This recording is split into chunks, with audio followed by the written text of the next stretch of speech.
বন্ধুরা, পিসি ঠাম্মার এক সিদ্ধান্তেই কি পুরো পরিবারের হিসাব নিকাশ ওলটপালট হয়ে যাবে?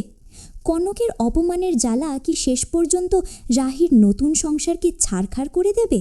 বাড়ির চাবি আর পুজোর দায়িত্ব কি রাহির জন্য আশীর্বাদ না হয়ে অভিশাপ হয়ে দাঁড়াবে? নাকি রাহুল আর রাহির টানাপোড়েনের মাঝেই জন্ম নেবে নতুন ভালোবাসার গল্প? আজকের এপিসোডে আমরা দেখেছি টান টান উত্তেজনায় ভরা এক পরিস্থিতি।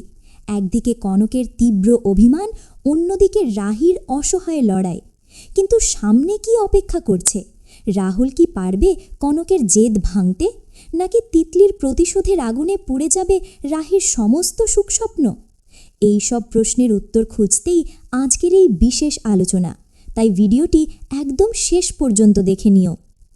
আজকের পর্বে দেখা গেল পিসি ঠাম্মা যখন কনকের কাছ থেকে বাড়ির চাবি আর পুজোর পুরো দায়িত্ব নিয়ে রাহির হাতে তুলে দিলেন, তখন থেকেই বাড়িতে শুরু হলো অশান্তির ঝড়। কনক এই অপমান কিছুতেই মেনে নিতে পারছেন না। এতদিনের কর্তৃত্ব আর প্রভাব এক মুহূর্তে হারিয়ে যাওয়ায় তার মনে জমে উঠছে তীব্র প্রতিহিংসা। রাজীব যখন কনককে বোঝাতে গেলেন, তখন কনকের কান্নায় ফুটে উঠল তার ভাঙা মন। কনক সাফ জানিয়ে দিলেন, যেহেতু রাহিকে বাড়ির দায়িত্ব দেওয়া হয়েছে, তাই এই সংসারে তার আর কোনো জায়গা নেই। রাজীব অনেক চেষ্টা করেও তাকে শান্ত করতে পারলেন না। এখন প্রশ্ন হলো, কনকের এই জেদ কি রাহির জীবনে নতুন বিপদ ডেকে আনবে? আড়ালে আড়ালে কি কনক কোনো চক্রান্তের জাল বুনছেন?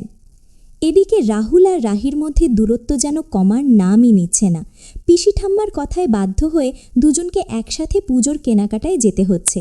বাইরে থেকে অনাগ্রহ দেখালেও ভেতরে ভেতরে হয়তো রাহুল বুঝতে পারছে সব কিছু রাহির হাতে নেই। বাজারে যাওয়ার আগে অনি আর ছোট বোন যখন রাহুলকে নিয়ে হাসাহাসি করছিল, তখন তার বিরক্তি স্পষ্ট ছিল। কিন্তু রাহির শান্ত স্বভাব আর বুদ্ধিমত্তা বারবার রাহুলকে ভাবতে বাধ্য করছে। সে কি ধীরে ধীরে রাহির গুণগুলো বুঝতে শুরু করবে? সে কি মেনে নেবে যে রাহির কোনো দোষ নেই, সবটাই পরিস্থিতির খেলা? তবে আসল টুইস্টটা লুকিয়ে আছে অন্যখানে।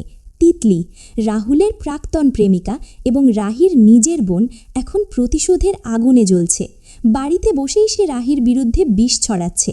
তিতলির মা তাকে রাহির বাড়ির শ্বশুর বাড়িতে যেতে মানা করলেও তিতলি স্পষ্ট জানায় রাহুল তারই। তার বিশ্বাস রাহি তাকে ছিনিয়ে নিয়েছে। নিজেকে খাঁটি সোনা আর রাহিকে নকল বলে অপমান করে তিতলি প্রমাণ করে দিল সে এবার তাদের সম্পর্কের মাঝে দেয়াল হয়ে দাঁড়াতে প্রস্তুত। তাহলে কি তিতলি পুজোর বাজারেই নতুন ঝামেলার সূচনা করবে?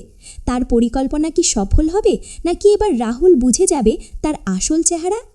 আগামী পর্বে দেখা যাবে বাজারে গিয়ে রাহুলের আচরণ রাহিকে আঘাত করবে। সে বারবার বুঝিয়ে দেবে রাহির এই বাড়িতে কোনো স্থান নেই। কিন্তু এবার হয়তো রাহি চুপ করে থাকবে না। সে জানিয়ে দেবে সব কিছু সে করছে শুধু পিসি ঠাম্মার সম্মান রক্ষার জন্য। আর যদি সেই ভিড়ের মধ্যেই হঠাৎ তিতলি এসে হাজির হয়, তাহলে পরিস্থিতি কোন দিকে মোড় নেবে? তিতলি কি আবার রাহুলকে নিজের দিকে টানতে পারবে? রাজীব আর অনেক কি পারবে রাহুলকে সত্যিটা বোঝাতে?